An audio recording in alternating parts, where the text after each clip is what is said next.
Shalom. Nah,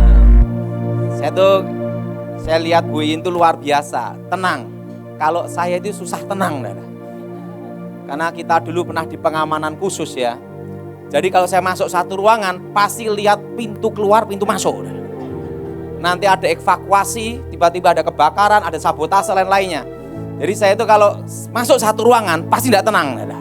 Mesti 2 penjuru saya lihat, keempat penjuru, oh larinya ke sini. Oh ini berarti kalau ini nanti ada keributan, larinya ke sana. Gitu. Ke sana umpuk-umpukan. Aduh. Dan itu udah sampai mendarah daging dalam hidup saya, jadi susah sekali hilang. Nah hari ini kita akan bahas tentang kuasa darah Yesus. Apa saudara? Nah, ada suatu hal yang kadang dalam hidup ini, saudara ya, kita harus siap untuk melangkah. Saudara. Saya tanya sama saudara, kalau di suatu tempat, kita berhenti di satu tempat, dan itu adalah tempat yang salah, ada 2 hal yang harus dilakukan. Pertama, mundur. Kedua, berhenti. Ketiga, jalan. Apa yang harus saudara lakukan? Kalau tahu di suatu tempat itu dan tempat itu salah. Nah, saya mau tanya. Kalau Ibu Im mesti ngomong tanya Tuhan. Nah, jadi kalau kita sudah melangkah di suatu tempat yang salah dan kita ditempatkan suatu tempat yang salah, berhenti, mundur, atau jalan? Nah, saya mau tanya, yang berkata berhenti, angkat tangan. Yang berkata mundur, angkat tangan. Yang ketiga, yang ngomong jalan, angkat tangan. Kalau saya katakan jalan. Karena kita tidak mungkin kembali ke masa lalu. Dan kita tidak bisa berhenti menunggu kematian. Tapi terjalan sambil memperbaiki kesalahan. Suatu kali saya ditelepon, ada suatu tugas yang berbahaya. Saya ini puji Tuhan, ada yang ngomong saya ini alot nyawanya adalah. Saya itu hidup di ujung tanduk dan hampir setiap waktu mati sewaktu-waktu karena tugas khusus ya. Nah, satu kali saya ditelepon seorang bintang 4 jenderal. Waktu itu dia telepon sama saya, dan waktu itu ada salah satu dari pasukan pengaman khusus, pengawal presiden, telepon saya. Daud, siap. Kodenya ini, sandinya ini, dia manggil sandi saya, kode saya. Des, ada perintah khusus, siap. Jalan. Udah. Waktu itu saya ada di Surabaya, padahal saya itu mau khotbah. Jadi waktu itu saya ngomong sama Michael Gunawan. Michael, maaf, saya tidak bisa khotbah. Padahal saya mau ke mimbar.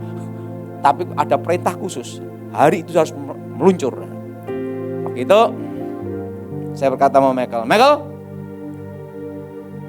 kami ganti khotbah. Loh, padahal gimana? Jalan. Nah, langsung jalan, naik mobil, bus kencang dari Surabaya ke Jakarta. Nah, waktu itu saya di Jakarta, karena kita ini kan biasa tertib, saudara. Kalau saya itu janjian sama orang, pasti 1 jam, bahkan 2 jam sebelumnya. Karena kita kan tugasnya seperti itu dulu. Waktu itu diberitahu, ingat, dalam tugas ini siap disangkal, dibantah, tidak diakui, putus jaringan. Siap. Sudah siap? Siap. Berarti apapun operasinya yang terjadi dalam hidup kamu tidak diakui. Dibantah, disangkal, putus jaringan. Ingat, kamu adalah elang. Karena namanya elang. Saya dulu namanya elang 74. Nah, dengan metode strategi mata elang, terbang, gitu dah. Nah, gitu saya ngomong sama, tahu seperti biasa, tidak diakui. Langsung, apa tugas saya? Anda memimpin operasi untuk pengamanan khusus sampai di satu tempat di luar Pulau Jawa. Waktu itu saya dapat informasi 4 lokasi dikepung. Saya ditanya sama jenderal, berangkat atau tidak? Dalam hidup saya, kalau saya sudah ada di situ, saya tidak bisa berhenti. harus saya berjalan. Walaupun saya tahu, sekalipun salah, harus bisa memperbaiki kalau sudah mati, udah tidak bisa. Itulah. Oke, itu langsung diberitahu briefingnya ini Pak Daud. Nah, tunjukin briefingnya. Kita rencana pesawat jam 1 naik pesawat ini dari Bandara Soekarno-Hatta dan jam sekian. Des. Nah, di dalam tugas pengamanan khusus, saya itu selalu tidak percaya yang namanya briefing. Karena semua briefing pasti bocor, pasti ada pengkhianat. Nah, waktu itu saya selalu membuat strategi. Strategi itu mendadak dan di luar buku. Waktu itu langsung lokasi di mana? Ada di Sumatera. Tempat yang dikepung, oke. Langsung saya ngomong sama jenderal. Jenderal,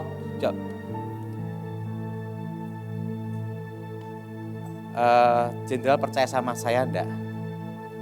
Percaya. Karena percaya sama kamu saya panggil di sini. Saya berdoa dulu darah Yesus sucikan tubuh jiwa rohku. Artinya apa? Tuhan, kalau aku mati dalam tugas ini, sudah Engkau sucikan dengan darah Yesus. Jadi kita harus siap-siap dulu. Karena kita semua pasti ada celah dosa. Kita semua pasti ada namanya dosa. Betul? Betul? Jadi ibaratnya kalau saya mati sudah disucikan dulu. Saya doa, darah Yesus sucikan tubuh jiwa rohku. Artinya saya sudah siap untuk mati. Perlu kita tahu, orang yang takut mati malah datang duluan matinya. Dah, waktu itu Jenderal, siap. Izin, saya mau minta khusus bicara sama Jenderal untuk briefingnya ini. Ngomong gini, Daud, berangkat atau tidak? Sekarang kamu yang jadi hantunya, kan pasukan siluman. Kamu jadi hantunya, berangkat atau tidak operasi ini? Jenderal, siapkan pesawat yang lain, pesawat jet, satu tempat. Nah, kamu gimana Daud? Berangkat jam berapa? Berangkat jam berapa? Nanti jenderal percaya sama saya, jam berapa harus berangkat? Ini pesawat yang direncanakan jam 1. Berangkat jam berapa? Nanti saya akan beritahu kapan harus berangkat atau tidak dalam operasi ini. Kalau gitu, mainkan.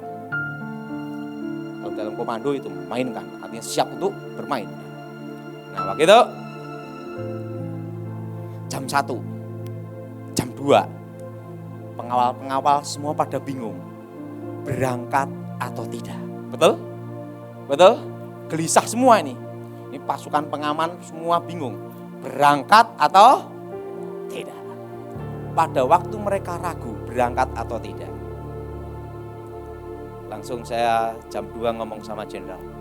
Jenderal, protokol jalankan, maju, langsung maju, langsung naik mobil, genjot, pengawalnya bingung semua, berangkat menuju jet, jalan. Saya berkata, siapapun penghalang, tabrak, hukum nomor 2, nomor 1, selamatkan target, gitu. Langsung jalan, bus, langsung mobil, semua bingung nututin ini dah. Langsung, nah begitu masuk ke lokasi, wah dikepung nih dah. Langsung kata, jenderal, pakai masker, pakai topi, bagaimana dah? Masuk di tengah mereka. Ingat, semua pengawal bubar. Namanya penyusupan. Masuk. Jadi yang di demo sebenarnya ada di tengah-tengah mereka. Di samping mereka saya berdoa, darah Yesus sucikan tubuh jiwa rohku. Artinya apa? Tuhan, kalau aku mati hari ini, aku ketemu Engkau, bukan ketemu setan. Langsung masuk, langsung pesawat jet, masuk jet gitu. Masuk jet, langsung saya hormat, yang jenderal langsung orasi ini, pidato duduk dalam pesawat. Setelah itu langsung ke lokasi selamat. Waktu itu sampai tujuan selamat. Jenderal, waktu pidato saya akan ada jarak 5 meter. Begitu ada sesuatu yang mencurigakan, saya akan sikat dulu. Padahal saya itu dalam tugas. Seumur hidup saya itu satu-satunya yang tidak pernah bawa senjata api. Hanya modal satu, Tuhan dan nekat. Sampai tujuan, pulang pergi selamat. Setelah selamat, Jenderal berkata gini, Daud, kamu udah resign sejak 2014. Mau enggak kamu kerja lagi? Saya pikir gini, kalau kerja lagi, saya udah mengalami sesuatu yang pahit dalam hidup saya. Kenapa saudara? Saya masih ingat, saya itu nikah baru seminggu 2 minggu, langsung jalankan tugas. 10 tahun saudara. Lumayan enggak saudara? Berapa lama saudara? 10 tahun. Kira-kira 4 tahun istri saya itu tidak tahu siapa saya sebenarnya. Tugasnya apa? Terus terang, waktu itu istri saya kadang, ini suamiku ini kerja apa gitu loh. Dia bingung, selama 4 tahun dia tidak tahu saya ini kerja apa. Taunya pelayanan, taunya apa, enggak tahu saudara. 4 tahun, tapi kok tiba-tiba pergi menghilang. Dan saya hanya datang ke rumah, hanya nengok istri sama anak, mati atau hidup. Mati atau hidup, oh hidup, langsung jalan. Nah, 4 tahun, tiba-tiba Jenderal Pramono Edi Wibowo, adiknya Ibu Ani berkata gini, Daud, istrimu tidak tahu kalau kamu itu adalah Secret Service. Enggak tahu. Kamu memegang janji itu? Iya. Kasihan dia. Panggil dia. Saya akan perkenalkan siapa kamu sebenarnya. Masa seorang istri enggak tahu siapa suaminya? Langsung dipanggil ke Cikias. Nah, langsung Jenderal Pramono Edi berkata, tenang aja. Suami kamu itu aman. Kenapa aman? Karena timnya laki semua. Jadi saya hanya ketemu 2 perempuan. Pertama Ibu Ani Yudhoyono. Kedua Ibu Kiki Gayatri, istrinya Pak Edi. Dan timnya semua laki semua. Terus saya diberitahu, suamimu aman. Kenapa aman? Karena dia di sini temennya laki semua. Makan minum laki semua. Dan bukan homo. 4 tahun, istri saya kaget. Berarti suami saya adalah Secret Service. Tugas khusus. Nah, dan tugas saya kan banyak selama 10 tahun. Nah setelah 4 tahun itu, dia tahu siapa saya. Sejak itu dia tidak pernah menanyakan saya mau apa. Karena itu rahasia negara semua. Tapi dari situ saya melihat satu hal. Ingat, 10 tahun itu saudara, saya baru mengerti. Tahu enggak saudara, tim saya yang masih hidup hanya tinggal 2. Ketiga termasuk saya yang masih hidup. Yang lainnya meninggal dan gugur dalam tugas. Suatu kali anak saya ngomong, Papi, saya ingin kayak Papi. Enggak boleh. Kenapa? Saya beritahu. Tim Papi yang masih hidup hanya tinggal 2. Yang lain gimana? Meninggal dan gugur dalam tugas. Yang jadi pertanyaan, Papi belum siap kehilangan kamu. Karena apa? Udah tugas. Beda dengan latihan. Nah, saudara yang kasih dalam Tuhan, hari ini kita akan bahas tentang darah Yesus. Apa saudara? Nah, kalau di tempat Bu ini saya selalu melihat malaikat 2 di sini. Sama pada waktu saya tempat Ibu Nani ya. Karena jarang gereja itu ada malaikatnya, saudara. Pernah ada gereja ada setannya ada. Pernah itu. Jadi belum tentu gereja itu ada malaikatnya, ada setannya juga ada.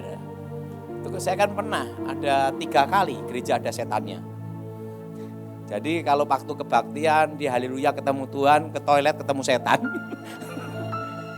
Mari kita buka Alkitab kita dalam kitab Wahyu pasal 12 ayat 11 sampai dengan 12. Kitab Wahyu pasal 12 ayat 11 sampai dengan 12.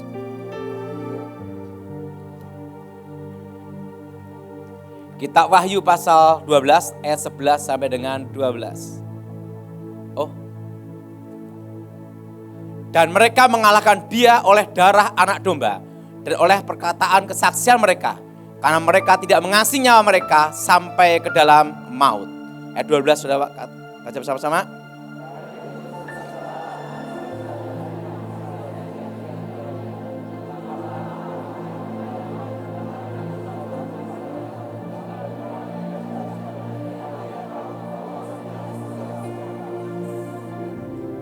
Sedang kasih Tuhan dikatakan bahwa mereka orang percaya mengalahkan iblis.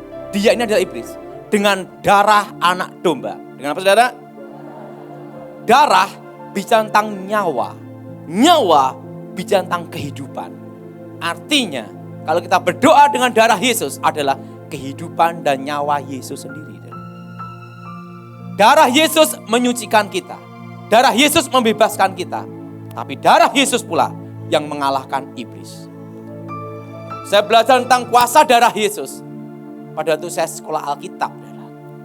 Saya masih ingat kelas 1 saya sekolah Alkitab. Saya dikirim ke satu tempat. Dan di tempat itu tidak seperti yang saya duga. Anak-anak sekolah Alkitab sekarang beda dengan dulu, saudara. Beda sekali. Kenapa?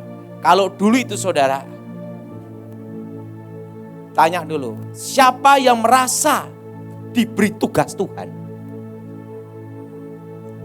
Sumatera, langsung angkat tangan. Kalimantan, angkat tangan. Papua, angkat tangan. Mereka yang angkat tangan, saat rektor yang ngomong, sesuai imanmu, berangkatlah, tapi tidak dikasih uang. Berangkat semua, tidak ada uang. Itu waktu saya sekolah Alkitab. Waktu itu saya dikirim, saya dikasih mama saya 100.000 rupiah, saya masih ingat. Atau dikasih 100.000 rupiah itu, saya ngomong sama mama, saya beli tiket pulang pergi. Saya dikirim ke Kalimantan Barat, naik kapal Binaya, saya masih ingat. Nah, dan doa yang diajarkan pendeta ke saya, pertama kali bertobat, darah Yesus sucikan tubuh jiwa rohku, darah Yesus bentengi aku. Saya hanya hafal doa itu saja, saudara. Nah, waktu itu saudara, saya naik kapal Binaya, nggak taunya masuk kapal barang. Nah, di situ ada yang bawa kebo, sapi, ayam, bebek di situ, saudara. Hampir 2 hari 1 malam. Saya tidur sama hewan-hewan itu bersama kotorannya adalah. Karena itu kan kok barang semua adalah. Tiba-tiba waktu ini himpit-himpitan ada pendeta tuak berdarah sininya. Karena desak-desaan. Tiba-tiba Tuhan bicara sama saya. Daud, ada apa Tuhan? Berikan uangmu semua ke dia. Menurut saudara gimana? Berat enggak saudara? Uang 100.000 kita ada ke Kalimantan. Nanti saya hidup gimana? Gimana saya akan menjalani selama di sana? Betul? Saya ngomong sama Tuhan. Tuhan, biarlah pendetanya 25.000, saya 75.000. Kan gini, iman harus ada logika juga. Jangan, kalau enggak ada logika namanya blow on. Tuhan berkata, tidak. Gini aja Tuhan, dia 50.000, saya 50.000. Karena satu-satunya uang yang saya pegang itu 100.000. Tuhan berkata, tidak.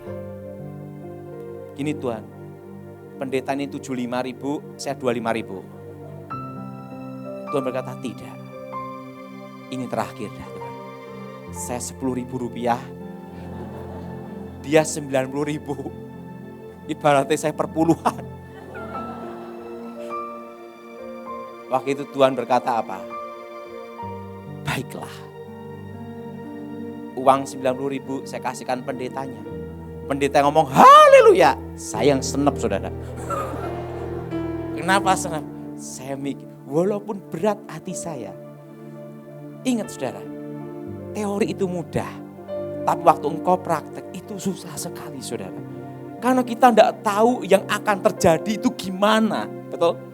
Betul? Betul? Dan itu uang satu-satunya saya. Pendetanya doain saya, diberkati gini-gini. Saya begini, apakah aku bisa hidup dengan uang 10.000? Di luar pulau, jauh dari keluarga, dan tidak kenal siapapun di situ. Saya dijemput, naik truk, itu saya masih ingat, naik truk sama angkot. Saya kira saya dikirim ada di Singkawang. Gak taunya saya dikirim di pedalaman. Di tempat di mana di situ saudara masih ada orang makan orang. Kan di sana ada namanya budaya kayo, penggal kepala. Itu tentang Injil masuk sana adalah. Itu penggal kepala adalah. Lah saya dikirim di situ saudara. Waktu itu 10.000 aja saudara. Waktu itu saya jalan satu malam di situ. Udah capek, saya doa. Saya ada minyak, ini gunanya minyak urapan saudara. Saya berdoa, darah Yesus sucikan minyak ini. Menjadi minyak yang kudus, menjadi benteng yang kudus. Untuk mengalahkan iblis, menghancurkan kegelapan. Berkati minyak ini, sucikan darah Yesus. Menjadi meterai Roh Kudus. Nah setelah itu saya oleskan minyak itu di pintu-pintu dan jendela. Tiba-tiba ada mando terbang. Peng! Terbang. Waktu itu saya doa. Sekarang tidur. Dan tidur saya ininya ini adalah itu pakai rangsel. Karena kita betul-betul ya miskin benar. Saya tidur pakai rangsel gini, saya buka mata. Karena kan saya kalau ada santet rasa adalah. Karena bekas tukang santetnya kan. Tahu ya, bekas setan kan tahu setan. Dek, saya lihat mandonya terbang. Peng. Saya lihat minyak-minyak yang saya oleskan itu berubah jadi api semua. Jadi mandonya gini tak, tidak bisa masuk. Nah, saya doa darah Yesus sucikan tubuh jiwa rohku. Kenapa saya doa darah Yesus sucikan tubuh jiwa rohku? Karena kita pasti ada dosa. Pasti kita ada celah dosa. Siapapun orang yang ngakunya suci atau pendeta hebat apapun, pasti ada dosa. Betul? Betul? Nah, waktu saya doa, darah Yesus sucikan tubuh jiwa rohku. Darah Yesus bentengi aku. Nah, setelah itu, saya doa, demi Yesus, keluar. Mandonya jatuh, keluar. Paginya kebaktian, saya masih ingat darah. Tempatnya itu ada di reot-reot kayak kayu-kayu itu. Saya masih ingat, jemaatnya hanya satu. Saya yang khotbah, saya menyampaikan pujian penyembahan, yang mimpin pujian penyembahan, saya ngedarin kantong kolektor. Jadi dia ngasih berapa saya tahu. Karena apa? Jemaat hanya satu. Jadi dari saya kembali ke saya. Jadi saya yang khotbah, saya yang nyanyi, saya mimpin pujian, saya ngedarin kantong kolektor. Dari doa awal sampai doa penutup. Jemaat hanya satu. Udah. Saya kembali ke tempat itu lagi, saya tidur lagi malam itu. Dan saya cari makan susah. Saya kan kalau di hutan ada namanya parit-parit itu. Saya hanya dikasih nasi aja. Saya cari itu keong-keong itu untuk direbus, untuk dimakan saudara. Penting untuk hidup. Untuk hidup aja saudara. Setelah saya makan, udah. Jadi untungnya dulu saya pernah dilatih survival. Jadi tidak kaget seperti itu. Saya makan, udah selesai. Malamnya dikirim lagi. Guci-guci berterbangan lagi. Waktu saya doa, darah Yesus, sucikan tubuh jiwa rohku. Darah Yesus, bentengnya aku. Tiba-tiba saya lihat saudara, minyak-minyak itu berubah di api lagi. Saudara.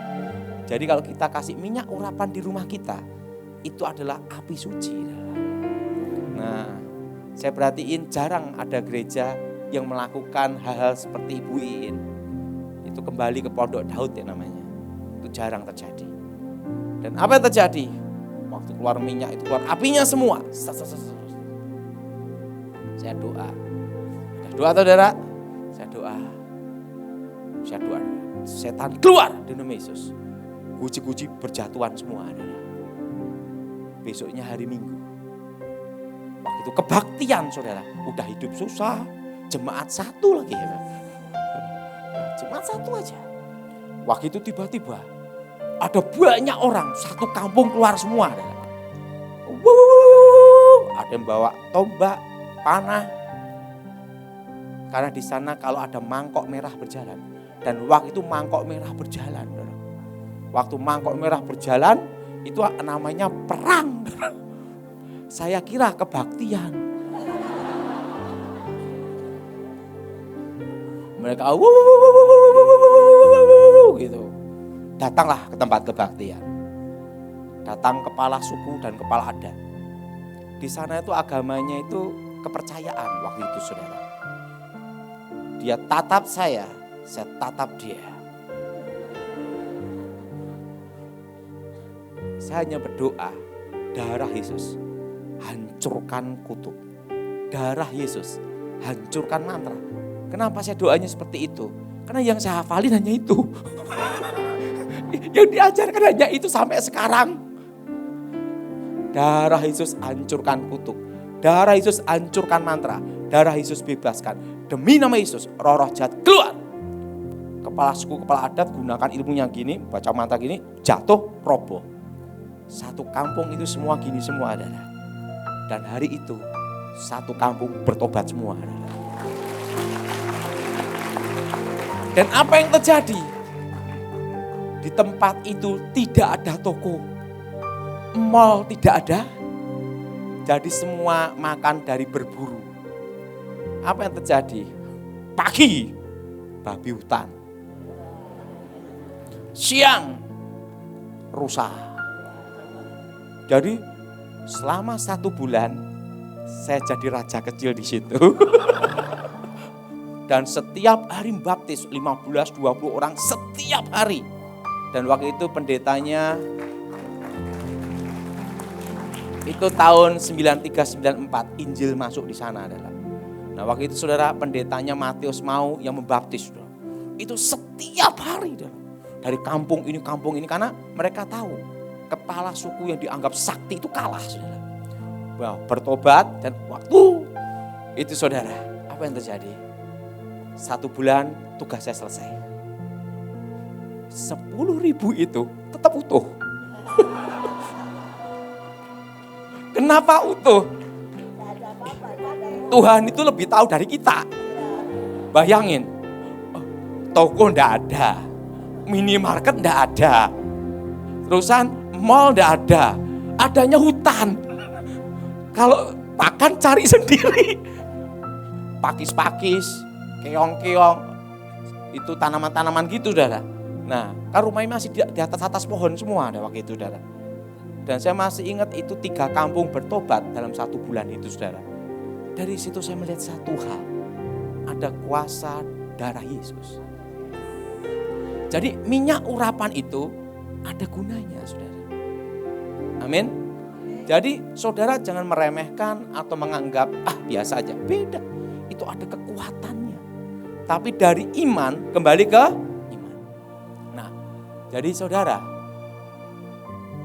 pernah suatu kali, sudah pernah dengar kerusuhan Sampit? Perang Dayak Madura. Saya ke Pangkalan Bun. Pada waktu itu, kerusuhan terjadi. Di Sampit, perang Dayak Madura. Itu penggal kepala, jantung dimakan. Rusuh semua. Banyak orang-orang Madura lari ke Pangkalan Bun. Karena Pangkalan Bun itu adalah pelabuhan. Nah, banyak yang lari ke sana. Di situ Pansus Dayak, pemimpinnya juga ada, nyerbu untuk ke Pangkalan Bun. Nah, di situ diadakan KKR. Mantan dukun santet. Nah, mereka kan sudah siap untuk perang, untuk ke Madura. Karena ada tulisan KKR mantan dukun santet, mereka lihat itu, nyasar semua masuk KKR.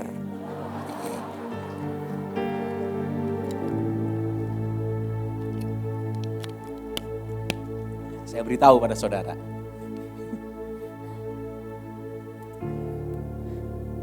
anak saya itu pernah ngomong gini, "Papi, ada apa?" Terus terang, saya ini bukan pendeta. Tapi orang manggil saya pendeta.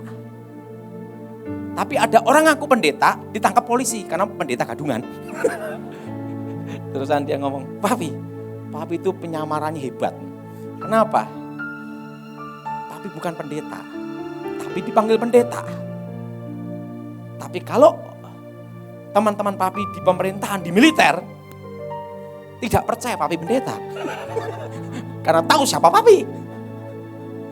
Secret Service, tahu. Pengawal khusus, pengawal rahasia. Nah, terusan, gimana Papi bisa mereka manggil pendeta? Tidak tahu juga saya. Wong saya tidak pernah merasa jadi pendeta. Tidak pernah dilantik, tidak pernah ditasbiskan, dan tidak pernah direkomendasi. Nah, begitu. Saya masih ingat, KKR, mantan dukun santet, ditulis pendeta. Wah, saya kaget. Kapan gua dilantik? Ada lagi, DR Dautoni. Loh, kapan gua lulus kuliah? Saya aja SMA aja lulus karena belas kasihan. Setingkat SMA soal Alkitab. Doktor lagi. Duh, apa yang terjadi? Wah, ketua panitia maju. Nah, dikira ketua panitianya itu saya. Karena kelihatannya wajahnya dukun gitu. Langsung ini baca mantra. Syas. Itu orang Dayak, dukun Dayak, baca mantra. Itu ketua panitianya langsung manifestasi kerasukan. Langsung kerasukan gini-gini. Di tengah-tengah KKR. Nah, waktu itu saya berdoa gini, Tuhan, aku mohon kuasa-Mu Tuhan. Saya berdoa, darah Yesus, sucikan tubuh jiwa rohku. Darah Yesus benteng aku. Nggak taunya apa, ketua panitia ini jengkel sama timnya. Berarti ada akar. Nah, itu celah juga. Nah, kadang kita juga mau khotbah, jengkel sama anak kan itu lah. Atau jengkel sama sebelah. Kan bisa terjadi. Oh, tiba-tiba sebelahnya kentut terus.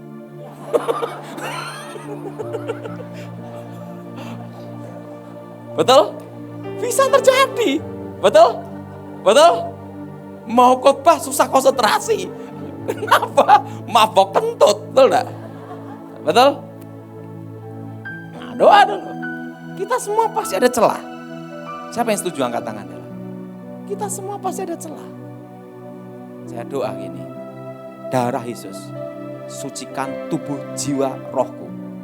Darah Yesus, bentengi aku. Bebaskan aku dari yang jahat. Dari saya bertobat sampai sekarang. Doanya hanya itu aja. Makanya kalau mau jujur, saya khotbah ya muter di situ juga. Karena yang tak apal itu doang. Makanya suatu kali saya diminta khotbah 30 kali udah selesai. Saya ngomong sama Michael, saya enggak khotbah hari ini. Saya tak tanya jawab aja. Loh, kenapa? Bahan khotbahku udah habis entek. Nggak khotbah apa meneh. Lalu lebih baik kan jujur daripada paksa diri. Lalu setelah itu, udah. Saya berdiri di mimbar. Saya ngomong, yang tadi yang jadi korban itu adalah ketua panitia. Yang namanya Dautoni saya. Tiba-tiba ada suara jelas sekali. Katakan, semua yang punya ilmu gaib, keluarkan semua. Oh, saya dalam hati saya, ini suara Tuhan atau bukan ya? Ini kalau bukan suara Tuhan mati loh saudara. Itu dayak semua saudara. Iman sih iman, imin dipikir juga. Nah, saya berdoa. Darah Yesus, sucikan tubuh jiwa rohku. Darah Yesus, bentengi aku. Setelah itu, saya berdiri. Wah, selama 1 jam saya khotbah. Dikirim kuasa-kuasa gelap. Mantra-mantra dikirim terus saudara. Nah, selama 1 jam, wah ada angin apa. Saya lihat ada pedang malaikat. Sampai sana. Saya khotbah terus. Saya tetap konsentrasi. Setelah 1 jam saya berkata, yang ngirim kuasa gelap ke saya, gaib, maju semua. 200 lebih maju. Bayangin dong, 200 lebih maju. Yang ngirim kuasa gelap ke saya, maju semua. Yang maju 200 saudara.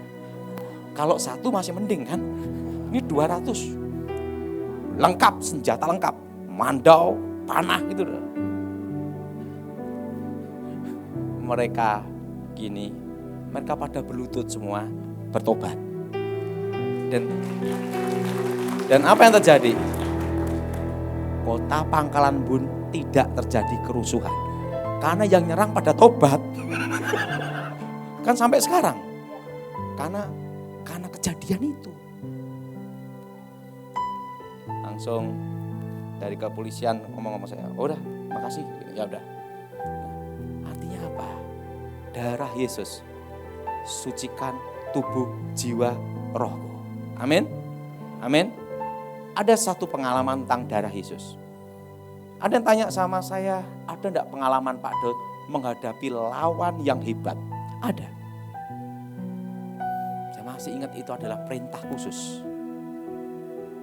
Suatu kali saya dipanggil sama jenderal, dia ngomong gini, Daud siap. Ibu panggil Bapak. Izin, jenderal, ada perintah. Perintahnya ini. Oke. Perintahnya ini. Tes. Ada perintah rahasia. Tes. Kan kalau perintah gitu kan tidak tertulis, tidak boleh lewat HP, lisan semua. Nah, sebelum masuk semua disteril. Ada enggak penyadap? Kan gitu. Semua kan harus steril benar. Nah, begitu masuk. Langsung saya dipanggil. Saya lihat gini. Lihat rumah, dalam rumah. Terus ngelihat, gimana Daud? Izin, Ibu, ini ada yang ngirim ilmu santet. Santetnya dari mana? Dari India. Kekuatan gaibnya gimana? Izin Ibu, ini untuk menjatuhkan presiden. Jadi tugas saya adalah pengaman khusus. Jadi saya akan berjuang untuk menyelamatkan presiden. Waktu itu Ibu langsung berkata gini, Bu Ani ya, bisa enggak kau menanganinya? Waktu itu dari getarannya saya tahu kekuatannya sampai di mana. Izin Ibu, ini yang ngirim dari India, namanya Sai Baba. Kekuatan gaib seperti ini, mistik seperti ini. Kamu bisa menghadapi enggak? Saya belum pernah menghadapi lawan seimbang. Kemampuan batin dan kemampuan semuanya imbang, belum pernah. Tapi kalau saya harus menghadapi untuk negara, saya jalankan.